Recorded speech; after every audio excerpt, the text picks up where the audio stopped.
Assalamualaikum warahmatullahi wabarakatuh. Di sini saya Kevin Bagas Herlambang dari kelas Komunikasi Data dan Jaringan Komputer R01. Di sini saya akan menjelaskan teknologi wireless dan infrastruktur serta sistem keamanannya. Di sini kita ingin menjelaskan tentang teknologi wireless. Jaringan wireless merupakan teknologi jaringan komputer tanpa kabel menggunakan gelombang berfrekuensi tinggi. Secara umum, teknologi wireless dibagi menjadi dua. Yang pertama itu berbasis seluler.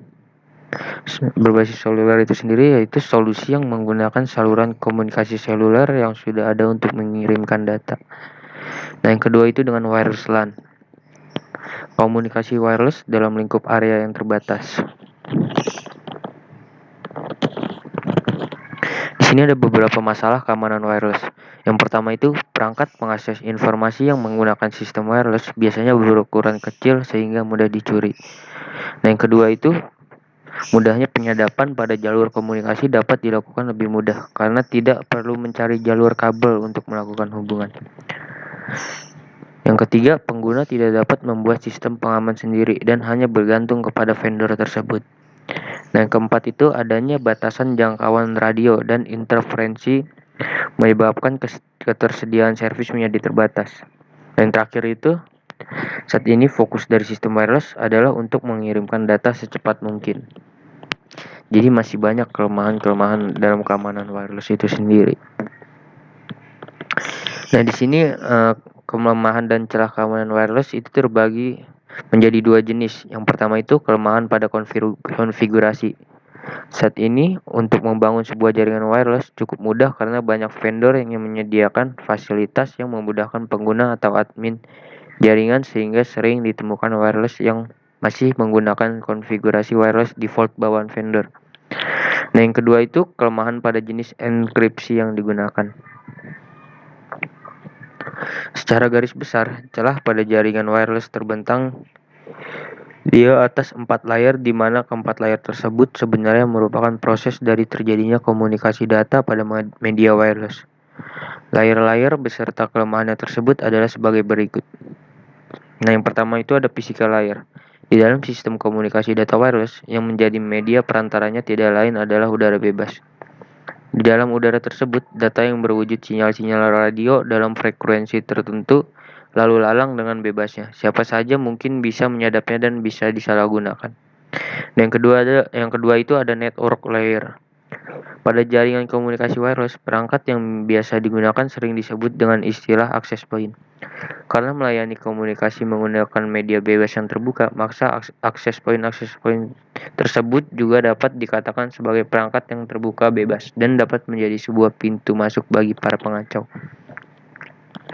Nah, yang ketiga itu ada user layer.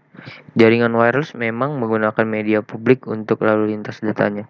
Namun jika jaringan yang ada bukan merupakan jaringan publik yang dapat diakses oleh siapa saja, tentu harus ada batasan-batasan penggunanya.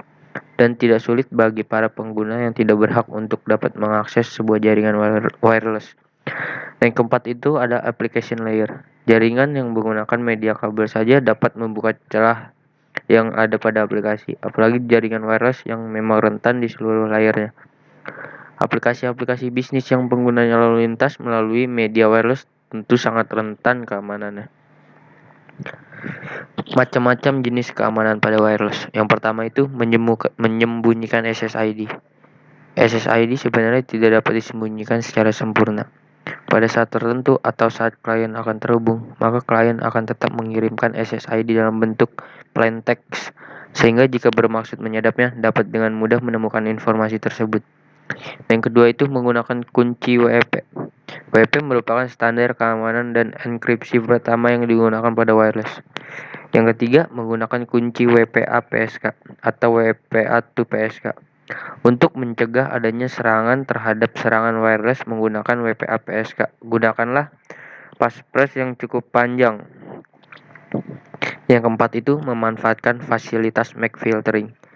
Hal ini sebenarnya tidak banyak membantu dalam mengamankan komunikasi wireless, tapi dengan menggunakan aplikasi word driving seperti Kismet atau Kismac, atau AirCrack Tools dapat diperoleh informasi MAC address tiap klien yang sedang terhubung ke sebuah access point.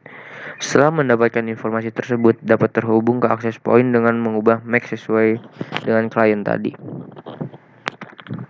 Yang kelima itu ada Captive Portal. Captive Portal sebenarnya merupakan mesin router atau gateway yang memproteksi atau tidak mengizinkannya adanya traffic hingga user melakukan registrasi atau autentifikasi. Berikut cara kerja Captive Portal.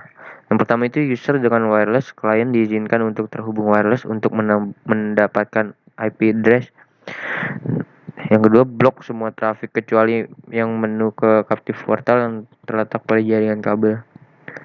Yang ketiga itu redirect atau belokan semua traffic web ke Captive Portal. Nah, setelah itu user melakukan registrasi atau login. Izinkan akses ke jaringan internet.